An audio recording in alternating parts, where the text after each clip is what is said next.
Hi everybody, Dan here from Healing Associates, and I'm here today to talk to you about VAT. Exciting subject as it is also one of the more complex areas of UK tax.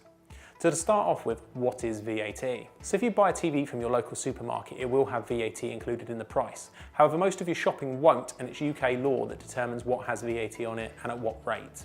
Some of your food will, as will some of your cleaning products. Again, it's quite a wide list of things and different rates. For a business to have to charge VAT, they need to be over the VAT registration threshold. Now, depending when you're watching this video, it could have changed, but it's currently around the £85,000 a year mark. When a company reaches that, they then have to register for VAT and they have to charge VAT on the products that are eligible to have VAT charged on them. So who pays VAT? Well, in real terms, we all do for the reasons we've just said. However, if you're dealing with a small trader who isn't registered for VAT, you won't generally have VAT on their products. So if you're using a smaller builder, for example, to build something in your house, generally they won't have VAT on. So if you're paying him £300 for that day's work, he is receiving the £300. If you're paying another builder £300 who is VAT registered, you're actually paying him £250 and the £50 he has to hand over to the taxman.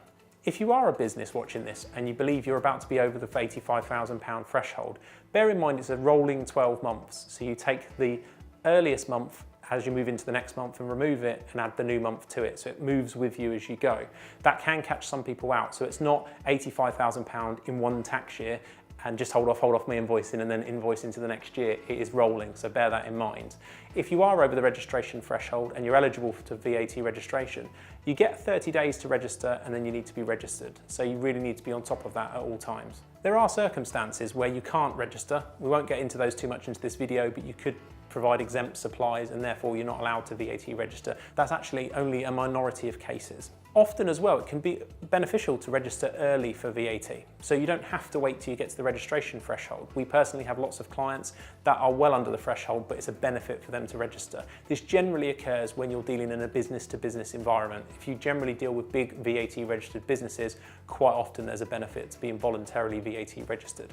Where people tend to be concerned about it is when they're dealing with the public. So for example, if you're a hairdresser and you're mainly dealing with the public, VAT registration can cause a little bit of a headache with your pricing. So how will VAT affect my business? Well, if you're a hairdresser, using that example who deals with the public, you can cause you a pricing problem because at the moment, if you charge £100 for a haircut, expensive haircut, I know, but if you did £100 for your haircut, that hairdresser would keep the 100. Obviously, she's got her own costs or he's got his own costs to take off before the rest of it's his or hers. But if you were VAT registered, in order to keep that £100, you would now need to charge £120, the £20 being the VAT on top.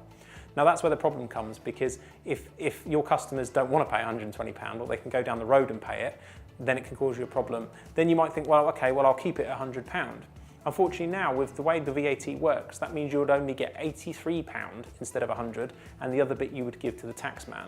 So as you can see, a lot of the time if you're dealing with the public, it can cause you a problem where your profits are actually reduced as a result. And that's where I'd go and recommend you get professional advice, because there's other things that come into this equation that can make it not as drastic as that, but it is very much something that you need to have a look at with a professional and see how it would impact your business in a pure numbers sense. So what are the good points towards VAT registration?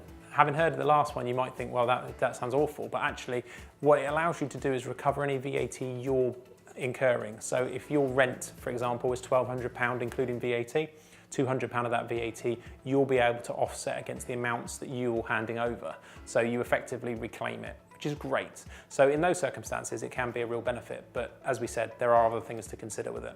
What records do I have to keep? Well, this is one of the more interesting points from VAT and one of the things that you have to bear in mind that tends to make this a little bit more complex, and that's your record keeping. Now, your record keeping needs to be in a digital format. As we're recording this video, the Making Tax Digital Revenue and Customs scheme, if you like, is due to come into force from 2019, and as a result you're going to need software to be able to submit your VAT returns. And all it really means is that you've got the right receipts kept and that they're in a digital format. Again, speak to an advisor about this. It's not as scary as it sounds, it really isn't, and it's just making sure you've got those records and a bit of software that can submit it.